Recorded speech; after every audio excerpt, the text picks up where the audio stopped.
శ్రీ గురుభ్యో నమ. శ్రీ మహాగణాధిపతయే నమ. శ్రీ సరస్వతి నమ. భక్తులరా, వ్యాస మహర్షి రచించిన మహాభారత ఇతిహాసం యథాతథంగా చెప్పుకున్నాం. ప్రతి శ్లోకం దాని అర్థం. ఇందులో భాగంగా నిన్నటి వరకు ఆది, సభ, అరణ్య, విరాట, ఉద్యోగ, భీష్మ, ద్రోణ, కర్ణ, శల్య, సౌప్తిక, స్త్రీ పర్వాలనే 11 పర్వాలు పూర్తి చేసాం. 18 పర్వాల్లో 12వదైన శాంతి పర్వంలో ఉన్నాం. శాంతి పర్వంలో కూడా మనం 176 అధ్యాయాలు పూర్తి చేసి 177వ అధ్యాయంలోని 20వ శ్లోకంలో ఉన్నాం. ఈరోజున 21వ శ్లోకం నుండి కొనసాగిద్దాం. కొనసాగించే ముందు వ్యాస భగవాను ప్రార్థించేద్దాం. వ్యాసాయ విష్ణురూపాయ వ్యాసరూపాయ విష్ణవే నమో వై బ్రహ్మనిధయే వాసిష్ఠాయ నమో నమః. నారాయణం నమస్కృత్య నరం చైవ నరోత్తమం దేవీం సరస్వతిం వ్యాసం తతో జయముదీరయే. అంజనానందనం వీరం జానకీ శోకనాశనం కపీశమక్షంతారం వందే లంకాభయంకరం.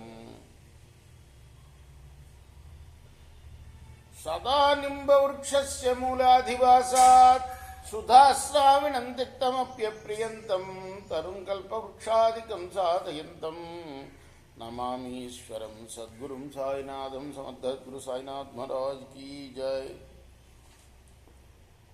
న పూర్వే నాపరే జాతు కామానామంతమాప్నువన్ త్యక్వా సర్వసమారంభాన్ ప్రతిబుద్ధోస్మి జాగృమి.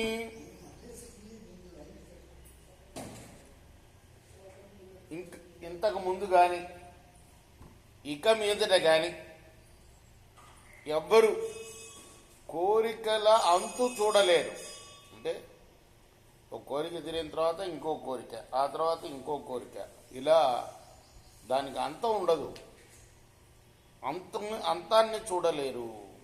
కాబట్టి సర్వవిధ కర్మలను కూడా వీడి సావధానున్నయ్యాను, మేలుకొన్నాను. మానంతే హృదయం కామావజ్రసారమయం దృఢం యదనర్థశతావిష్టం సతధాన విదీర్యతే. కామమా, నీ మనస్సు నిశ్చయంగా వజ్రంలాగా దృఢమైంది. అందుకే 100 కొలదిగా అనర్థాలు సంభవించినా ముక్కలు కాకుండా నిలుస్తున్నావు. జానామి కామత్వాన్ చైవాయచ్చ కించిత్ ప్రియం తవాహం ప్రియమన్విచ్చన్నాత్మమ్యం అపలభ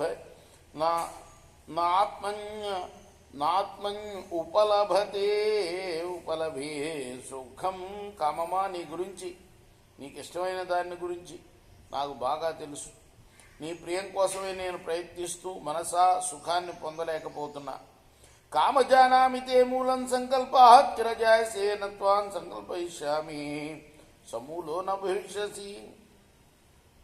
ఓ కామమా, నీ మూలం నాకు తెలుసు. సంకల్పం నుండే కదా నువ్వు పుట్టావు. నేను నిన్ను అస్సలు సంకల్పించను. అప్పుడే నువ్వు సమూలంగా నశిస్తావు. కామం అంటే సంస్కృతంలో కోరిక అని అర్థం. కోరికను మనం సంకల్పించకపోతే ఇంకా కోరిక మన వెంట ఎందుకు పడుతుంది? ఈహా ధనస్య న సుఖ లబ్ధ్వా చింతా చ భూయసి లబ్ధనాశే యథా మృత్యు లబ్ధః భవతి వా నవా. ధనం మీద కోరిక సుఖకరం కాదది. ధనాన్ని పొందినా ఎంతో చింత కలుగుతూ ఉంటుంది.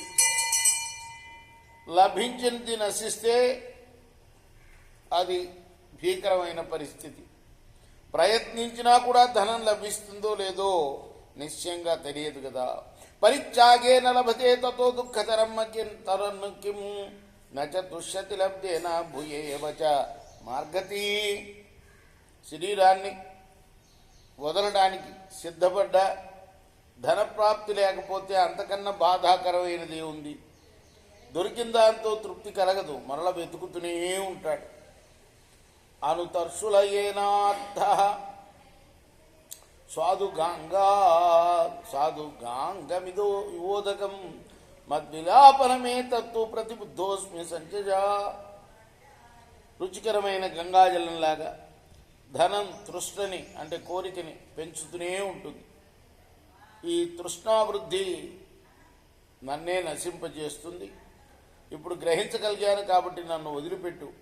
ఇమం మామకందేహం భూతగ్రామ సమాశ్రిత సే ఆత్మతో యథా కామం వస్తాం వా యథా సుఖం. ఈ నా శరీరాన్ని ఆశ్రయించుకుని ఉన్న పంచభూతాలు స్వేచ్ఛగా నన్ను వదిలి వెళ్ళని, లేదా సుఖంగా ఈ శరీరంలోని నిలవని, నాకేం సంబంధం లేదు. నా యుష్మాస్విహమే ప్రీతి కామలోభానుసారిషు తస్మాదుత్సృజ్య కామాన్యై సత్వమేవాశ్రయామ్యహం. పంచభూతాలారా, కామం వెంటబడే మీ మీద నాకు ప్రీతి లేదు, కాబట్టి కోరికలను వీడి నేను సత్వగుణాన్ని ఆశ్రయిస్తాను. సర్వభూతాన్యహం దేహే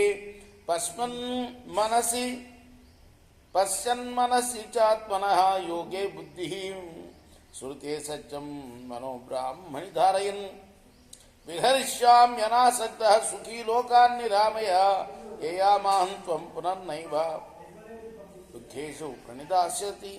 నేను సర్వభూతాలని కూడా నా శరీరంలో మనస్సులో చూస్తూ బుద్ధియోగం మీద, సత్వాన్ని వేద మార్గం మీద, మనస్సు పరమాత్మ మీద లగ్నం చేసి నిరామయుణ్ణి అనాసక్తుణ్ణి సుఖంగా లోకవంతుడా సంచరిస్తాను. నువ్వు మళ్ళా ఈ రీతిగా నన్ను దుఃఖంలో ముంచలేవు. త్వయాహిమే ప్రణున్నస్య గతిరజ్ఞాన విద్యతే తృష్ణా శోకశ్రమాణం హి త్వం కామ ప్రభవస్తదా. ఓ కామమా, నీవెప్పుడు ఆశకు, శోకానికి, పరిశ్రమకు ఉత్పత్తి స్థానానివి. నువ్వు రెచ్చగొట్టినంత కాలం నాకు మరో గతి ఉండదు సుమా. ధననాశే అధికం దుఃఖం మన్యే సర్వమహత్తరం జ్ఞాతయో హ్యనమన్యంతే మిత్రాని చ ధనాచ్యుతం. ధనం నశించినా అది అన్నిటికన్నా పెద్ద బాధ. ధనాన్ని కోల్పోయిన వాడిని జ్ఞాతులు, మిత్రులు కూడా అగౌరవంగా చూస్తారు. అవజ్ఞాన సహస్రైస్తూ దోషాకస్తరాధనే ధనే సుఖకలాయాతు సాపి దుఃఖైర్విధీయతే. ధనహీనతలో వేల కొలదిగా పరాభవాలు ఏర్పడతాయి. కాబట్టి అది చాలా కష్టాలను కలిగించే దోషం. ధన ప్రాప్తిలో ఏ కొంచెమైనా సుఖం కనిపించినా అది కూడా కష్టాల తర్వాతే లభిస్తుంది. ధనమస్యేతి పురుషం పురో నిఘ్రంతి దశవ క్లిశ్యంతి వివధైర్దండై నిత్యముద్వేజయంతి చ. ఎవరి దగ్గరైనా ధనం ఉన్నట్లు పసిగడితే దొంగలు వారిని ముందు చంపేస్తారు, లేదా రకరకాలుగా ఇబ్బందులు పెట్టి ఆందోళనకు గురి చేస్తారు. అర్ధలోలుపతా దుఃఖం బుద్ధం చిరాన్మయ యజ్ఞదాలంబసే కామా తత్తదేవానురుజ్యసే. ఓ కామమా, అర్ధాసక్తి దుఃఖ కారణమని నేను చాలా కాలం తర్వాత గ్రహించాను. నువ్వు ఆశ్రయించిన వారిని ఆపదల పాలు చేస్తావు. అతత్వజ్ఞోసి బాలస్య దుస్తోషో పురనోబల నైవత్వం వేత్త సులభం నైవత్వం వేత్త దుర్లభం. నువ్వు తత్వజ్ఞాన రహితుడివి, బాలుళ్లాగా మూఢుడివి, తృప్తి లేని వాడివి. అగ్ని వంటి నీ కడుపు నింపడం అసాధ్యం. ఏది సులభమో ఏది దుర్లభమో కూడా నీవెరగవు. పాతాళ ఇవ దుష్పూర మాన్ దుఃఖైర్యోక్తుమిచ్చసి నాహమధ్య సమావేష్టం శక్య కామ పునస్త్వయ. ఓ కామమా, పాతాళంలాగా నిన్ను నింపడం కష్టం. నువ్వు నన్ను దుఃఖపెట్టాలనుకుంటున్నావు, కానీ మరలా ఇప్పుడు నువ్వు నాలో ఏమాత్రం చొరబడలేవు సుమా. నిర్వేదమహమాసాధ్య ద్రవ్యనాసాధ్య దృక్షయ నిర్వృత్యం పరమాం ప్రాప్య నాజ్య కామాన్ విచింతయే. అనుకోకుండా ధనం నశించడం వల్ల నేను వైరాగ్యాన్ని పొంది పరమానందాన్ని అనుభవిస్తున్నాను. ఇప్పుడు భోగాలను గురించి ఆలోచించను. అతిక్లేశాన్ సహా మీహ నాహం బుద్ధ్యామ్య బుద్ధిమాన్ నికృతో ధనాసేనాసే సర్వాంగ విజ్వర. ఎన్నో కష్టాలను అనుభవించాను, అయినా బుద్ధిహీనున్నే. ధనాసే కష్టాలకు కారణమని గ్రహించలేకపోయాను. కానీ ధననాశం వల్ల వంచింపబడి నేను ఇప్పుడు సర్వాంగ విషయంలోనూ నిశ్చింతగా నిద్రిస్తున్నాను. పరిత్యజామి కామత్వా హిత్వా సర్వమనోగతి నత్వం మయా పునః కామా వత్సచే నచరంససి. ఓ కామమా, కోరికలన్నింటినీ విడిచి నిన్ను పరిచయిస్తున్నాను. ఇకెప్పుడూ నువ్వు నాతో కలిసి ఉండలేవు, నాతో ఆడుకోలేవు కూడా. క్షమిష్యే క్షిపమాణానాం న హింసిష్యే విహంసితః ద్వేషయుక్త ప్రియం వక్షామ్యనాదృత్య తదప్రియం. నన్ను ఎవరైనా ప్రేరేపించినా వాటిని మౌనంగా సహిస్తాను. నన్ను ఎవరైనా హింసించినా తిరిగి వారిని హింసించను. నన్ను ద్వేషించేవారు కలిసినా వారి అప్రియ చేష్టలను పరిగణింపగా వారితో ప్రియంగానే మాట్లాడతాను. తృప్త స్వస్థేంద్రియో నిత్యం యథాలబ్ధేన వర్తయన్ నా సకామం కరిష్యామి త్వామహం శత్రుమాత్మన. నిత్యం లభించిన దాంతో తృప్తిపడుతూ ఇంద్రియాలను కుదురపరుచుకొని జీవిస్తాను. నాకు శత్రు అయిన నిన్ను మాత్రం ఎన్నడూ సఫలుణ్ణి చేయను.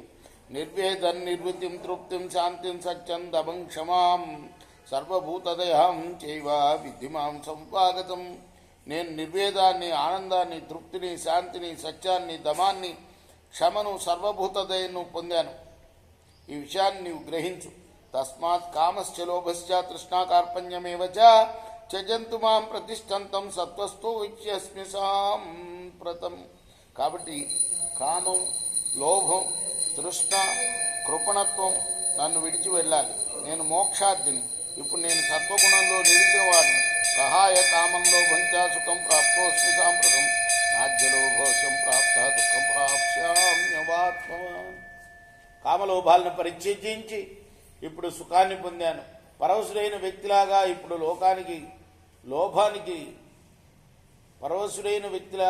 లోభానికి లోనై దుఃఖాన్ని మాత్రం కొని తెచ్చుకోను.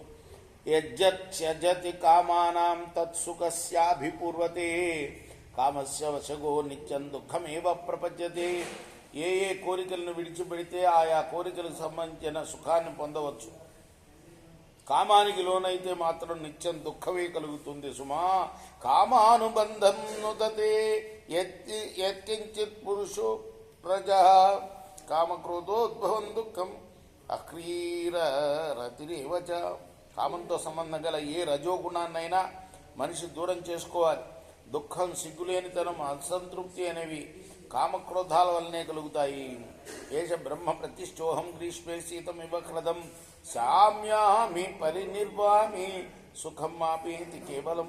వేసవిలో చల్లని మడుగులో దిగినట్లు నేనిప్పుడు బ్రహ్మనిష్ఠున్నయ్యాను. కాబట్టి శాంతిస్తాను, నిర్వేదాన్ని పొందుతాను. కేవల సుఖమే నాకు ఇప్పుడు దక్కుతుంది. యచ్చ కామసుఖంలోకే యచ్చ దివ్య మహత్సుఖం తృష్ణాక్షయస్యైతే వార్నార్హత షోడశీంకరాం. ఇహలోకంలోని కామ సుఖమైన, పరంలోకంలోని మహాదివ్య భోగమైన కోరికలు నశించి ఉన్నందువల్ల కలిగే సుఖంలో 16వ భాగంతో కూడా సమానం కావు. ఆత్మనా సప్తమం కామం హత్వా శత్రుమివోత్తమం ప్రాప్య అవధ్యం బ్రహ్మపురం రాజేన శ్యామహం సుఖీ. కామక్రోధ లోభ మోహ మద మాత్సర్య మమతలనేవి సప్తశత్రువులు. మామూలుగా మనం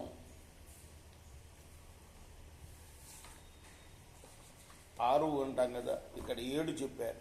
మమత అనేది కూడా ఒకటి జోడించారు. వాటిలో కామం ప్రబలమైంది అన్నిటికన్నా.